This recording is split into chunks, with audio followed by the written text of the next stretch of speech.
Good morning students. Today I am going to start your math subject in standard 4th. Your chapter 6 is the junk seller. क्या है junk seller? तो देखते हैं कि have you ever met a कबाड़ी वाली a woman who sells junk? This is a true story told by Kiran who has a junk shop in Patna. ये क्या है? ट्रू स्टोरी है. तो ये क्या है? वुमेन है कबाड़ी वाली who sells junk. This is a true story told by Kiran who has a junk shop in a किसमें है? पटना में. I studied in a Hindi medium school in my village. मैंने मेरे विलेज में हिंदी मीडियम में स्टडी की है, हिंदी मीडियम वाली स्कूल में. My father wanted the girls to study like boys. I loved Hindi and science. उसको कौन सा सब्जेक्ट पसंद है? Hindi and science. But I hate the maths. मुझे मैथ्स पसंद नहीं है, उसको मैथ्स पसंद नहीं था. Today maths is most useful for my work. अब मेरे वर्क में मोस्टली कौन सा सब्जेक्ट का यूज होता है? तो maths is most useful for my work. मेरे वर्क में मैथ्स मोस्ट यूजफुल है. I could never imagine this in school. मैंने कभी इमेजिन किया नहीं था. What about you? Do you also find maths difficult? तो no, I do not find maths difficult. It becomes easy if it practised well regularly. तो ऐसे question क्या था क्वेश्चन में कि what about you? Do you also find maths difficult? तो no, I do not find maths difficult, क्योंकि उसको maths subject पसंद नहीं था. It becomes easy if it is practised well regularly. उसके लिए यानी कि रेगुलरली प्रैक्टिस, मैथ सब्जेक्ट में कौन सी रेगुलरली प्रैक्टिस होनी चाहिए, तो ही हम उसका डिफिकल्ट फाइंड आउट कर सकते हैं. What is the most difficult thing in your maths book? Maths book में सबसे मोस्ट डिफिकल्ट थिंग कौन सी है? तो nothing, all topics look easy to me. तो एक भी टॉपिक डिफिकल्ट नहीं है. All topics look easy to me. और सारे टॉपिक्स मेरे लिए इजी ही है. तो what do you think the easiest lesson? ये सारे क्वेश्चन हम एक्सरसाइज में देखेंगे, बट एक बार देख लो इसमें चैप्टर में कि क्या है. What do you think is the easiest lesson? तो क्या है कि all lessons are equal level. This depends upon a lot of practice of maths. तो क्या है कि व्हेन आई वॉज यंग, जब मैं यंग था, my father died in an accident. मेरे फादर एक्सीडेंट में क्या हो गए थे? डेड हो गए थे. So my mother worked as a servant in some houses. तो मेरी मदर क्या करती थी? सम हाउसेस में सर्वेंट का वर्क करती थी, सबके घर में काम करने के लिए जाती थी. We had difficult time. कैसा टाइम था? पापा नहीं थे तो डिफिकल्ट टाइम था. I had to leave school after class 8, यानी कि क्लास 8 के बाद मैंने स्कूल क्या कर दी? लीव कर दी. I wanted to study more but my mother got me married. मुझे ज़्यादा स्टडी करनी थी, बट मेरी मदर ने क्या किया? मुझे मैरिड, यानी कि मेरे मैरिज हो गए. My mother got me married बना दिया. My husband's family lived in mud house. क्या है? My husband's family lived in a mud house. His 2 brothers and his sister did not go to school. उसके 2 brothers एंड सिस्टर वो school में जाते नहीं है. He had a tea stall. उनको टी की स्टॉल है. तो क्या है पेज नंबर 61 पर कि find out how much for a cup of tea. तो ask people and find out the cost of cup of tea. People को पूछना है और कप ऑफ टी का क्या लिखने हैं? Cost. At a tea stall. Tea stall में कितना होता है? तो at a tea stall cup of T cost is कितना आएगा? 3 rupees. And at a hotel, hotel में कितने होते हैं? At a hotel of cup of T cost is 5. तो if a person who runs, क्या है कि if a person who runs a tea stall earns in 30 in a day. तो how much will earn in a 10 days? तो चलो क्या है question अच्छे से समझना है कि if a person who runs tea stall earns ₹30 in a day, यानी कि डे में कितने अर्न्स करते हैं? 30 rupees. तो how much will he earn in 10 days? The earning in 1 days कितना हुआ? 30 हुआ।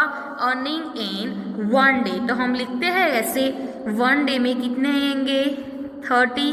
तो क्या आपको, चलो 2 डे में ऐसे करते हैं तो 2 डे के कितना होता है 30 क्रॉस 2 करना पड़ेगा। 2 डे का 30 क्रॉस 2 इज इक्वल टू 60। तो ऐसे हमने क्या पूछा है, how much will he earn in 10 days. तो 10 डेज के लिए हमें क्या करना पड़ेगा, 10 डेज के लिए 1 डे का 13 था ना, तो 30 क्रॉस 10, तो 30 क्रॉस 10 करें तो क्या आएगा 300 आएगा। कितने रुपीस 300। फिर से समझ लो कि 1 डे में वो कितना मनी अर्न करता है, 1 डे में 30 रुपीज। तो 2 डे में 30 क्रॉस 2 क्या आएगा 60। तो 10 डेज में क्या आएगा 30 क्रॉस 10 इज इक्वल टू क्या आएगा 300। एंड इन अ मंथ में कितना आएगा, तो मंथ में कितने डेज होते हैं 30, तो 30 क्रॉस 30 करोगे तो कितने आएंगे 900 रुपीज आएंगे। How did you get the answer, discuss. तो क्या करनी है, उसकी डिस्कस करनी है। तो ऐसे ही हमने लिखा था कि a month has 30 days and if earning in a 1 day is equal to कितने था 30, therefore earning in a 30 day is equal to 30 cross 30 is equal to 900। तो क्या है कि I bought of starting my own business, कौन सा own business करने का स्टार्ट किया, I thought of starting my own business starting करने का उसने क्या किया थॉट किया। I thought I should open a bangle shop और अ टेलर शॉप। कौन सी शॉप करनी है, तो बैंगल शॉप या तो Taylor shop. But my uncle said that we could earn a lot by opening junk shop. तो in 2001 क्या है कि in 2001 my mother-in-law and I opened a junk shop. We took a loan of कितने rupees की loan ली थी shop के लिए, तो 8000। तो in 2001 my mother-in-law and I opened a junk shop. We took a loan of 8000 for a shop. Shop के लिए 8000 की लोन ली थी। Find out what is a loan. Loan क्या है, तो have you ever heard of someone taking a loan for that? तो क्या आएगा कि I heard a person took loan, person loan लेते हैं कि नहीं, he took loan to start his shop. क्यों लोन ली थी, उसको शॉप स्टार्ट करनी थी इसलिए। How much loan was taken, तो ही टूक 10,000, इधर 8,000 बट 10,000 भी होता है।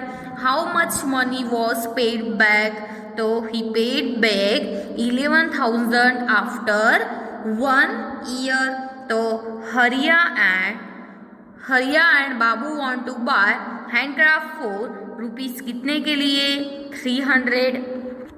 तो क्या है इसमें कि Hariya and Babu want to buy a handcraft for rupees 300। तो I have taken a loan of rupees 300 from a bank for 6 month. कितने मंथ के लिए 6 month. I will pay rupees 51 every month to bank में मैं क्या करता हूँ एवरी मंथ रुपीज 51 पे करता हूँ। But I have taken a loan of rupees 300 from Chunilal. After 6 month I will पे बैक कितने 360। तो क्या है क्वेश्चन कि वो हैज पे बैक मोर हरिया और बाबू। तो ऐसा हम लिख सकते हैं कि हरिया हैज टू पे 51 every month for 6 month. Total money he page, चलो 6 मंथ 51 क्रॉस क्या आएगा 6, तो 51 क्रॉस 6 करेंगे तो क्या आएगा आंसर 306। बाबू हैज टू पे कितना 360। तो hence Babu will have to pay back more money pay किया कि नहीं।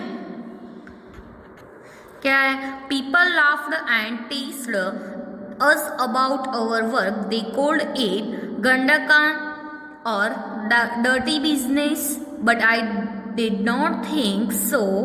I knew this idea would work. तो क्या है इसमें कि now we have cooker house with electricity. चलो फिगर में बताया है कि नहीं, with electricity we have a fridge भी था, a TV and gas stove, TV भी था and Guess. Stop. My husband's brother, sister and also my daughter go to school. सारे कहाँ जाते हैं? स्कूल में. I have 9 rickshaws of my own. खुद की कितनी रिक्शा है? 9 rickshaws. I give the rickshaws or rent each for ₹20 a day. On Sundays I do not take any money for them. Sundays लेते नहीं. तो how much does Kiran earn from 9 rickshaws in a day? चलो from a 1 rickshaw Kiran earns कितने हैं? 20 है. तो 2 rickshaws के लिए कितना होगा? 20 from 2 rickshaws she will earn कितना आएगा 2 rickshaws के लिए? 20 cross 2. तो 20 क्रॉस 2 करोगे तो क्या आएगा? 40. सिमिलरली ऐसा फ्रॉम 9 रिक्शास के लिए लिख सकते हैं. तो 20 क्रॉस 9. तो 20 क्रॉस 9 करेंगे तो क्या आएगा? ₹180 आएगा कि नहीं? 20 क्रॉस 9 इज इक्वल टू क्या आएगा? 180. That is 9 times 20. कितना टाइम्स 20 हुआ? 9 टाइम 20. So for क्या है कि for 1 rickshaw she gets ₹20 per day. तो क्या है कि from 1 rickshaw ऐसे कोई भी क्वेश्चन आता है कि 10 रिक्शास के लिए 9 रिक्शास के लिए तो हम फाइंड आउट कर सकते हैं. 10 रिक्शास के लिए आता है तो 20 क्रॉस 2. 9 रिक्शास के लिए आता है तो 20 क्रॉस 9. तो ऐसे सो for 9 rickshaws she will earn as. तो क्या आएगा उसमें से? सपोज को आपको 180 तो 180 मिला तो उसमें से 20 कट करना पड़ेगा और 200 मिला तो 200 में से 20 कट करना पड़ेगा तो आपका फाइनल आंसर 180 मिल जाएगा. तो इसमें क्या है कि hi I will do not do it like this. 9 times 2 is 18. So 9 times 20 is कितना हुआ? 180. But I find the easier for 10 rickshaws you will get. चलो 10 रिक्शास के 20 क्रॉस आगे ही बताया ना कि 10 रिक्शास के लिए 20 cross 10. 20 cross 10 is equal to क्या आएगा? 200. So for 9 rickshaws she will get ₹200. तो 200 माइनस 20 तो 200 माइनस 20 इज इक्वल टू क्या आएगा? 180. Think of some other ways to do it. ऐसे ही हमें बताया है कि 63 पेज नंबर पर क्या है कि in a week how much does Kiran earn from 1 rickshaw. क्या है? तो there are 7 days in a week. Week में कितने डेज होते हैं? 7 डेज होता है कि नहीं? तो इन 1 day Kiran earns from rickshaws कितना था? 20 था कि नहीं? तो इन 7 डेज के लिए क्या करना पड़ेगा हमें? 20 क्रॉस 7. 20 क्रॉस 7 करोगे तो क्या आएगा? 140. चलो फिर से एक बार समझ लो कि क्या है in a week how much does Kiran earn from 1 rickshaw. चलो there are 7 days in a week. Week में कितने डेज होते हैं? 7 डेज होते हैं. तो इन 1 day Kiran earns from 1 rickshaw कितना था? 20 था. 20 था कि नहीं? तो अभी आपको क्या बोला है कि इन अ वीक. तो 20 वीक में 7 डेज था तो 20 क्रॉस 7 इज इक्वल टू क्या आएगा? 140. Do it mentally and right the answer. तो उसमें क्या है? 2 क्रॉस ऐसे वो मल्टीप्लीकेशन तो आता है ना सबको. 2 क्रॉस 6 इज इक्वल टू क्या आएगा? 12. 20 क्रॉस 6 इज इक्वल टू क्या आएगा? 120. 2 क्रॉस 60 इज इक्वल टू क्या आएगा? 120. 3 क्रॉस 42 इज इक्वल टू क्या आएगा? 126. 4 क्रॉस 80 इज इक्वल टू क्या आएगा? 320. 4 क्रॉस 81 इज इक्वल टू क्या आएगा? 324. 9 क्रॉस 25 इज इक्वल टू क्या आएगा? 225. एंड 31 क्रॉस 9 करोगे तो क्या आएगा? 279. मल्टीप्लीकेशन तो आप सबको आता ही है कि I have my own small junk shop. खुद की जंक शॉप है. I buy junk from junk collectors. कहाँ से जंक बाय करते हैं? जंक कलेक्टर के पास. दे गो टू जो जंक कलेक्टर्स है. They go from house to house bring junk and head cards. वो कहाँ जाते हैं? House to house. क्या bring a junk on handcarts. I then sell it at the big shop.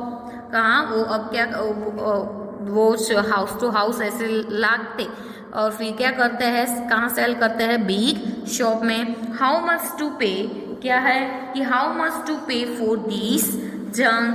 तो question क्या है कि हाउ मच विल किरण पे टू, ऐसा आता है ना कि हाउ मच विल किरण पे फॉर 31 kg न्यूज़पेपर. तो the cost of 1 kg newspaper is कितनी है, ₹5. आपको बताइए कि नहीं. तो the 1 kg newspaper cost is ₹5. तो the cost of 1 kg newspaper is 5. तो कितने हैं, सो द कॉस्ट ऑफ 31. तो क्या करना पड़ेगा, ₹5 तो आपको दिया है. तो 5 क्रॉस 31 क्रॉस हम 5 करेंगे ऐसे, तो क्या आएगा, इधर 5 1 जा 5, इधर 3 5 जा 15. तो 155. तो 155 क्या मिलेगा, आपका आंसर मिलेगा कि नहीं, कितना आएगा 155. तो इधर आपको 30 kg का भी एग्जाम्पल दिया है. 30 kg में क्या है कि 5 था, 1 kg न्यूज़पेपर कॉस्ट 5. तो 30 kg कॉस्ट दो, 5 क्रॉस क्या करना पड़ेगा, 30. 5 क्रॉस 30 इज इक्वल टू कितने आएंगे, ₹150.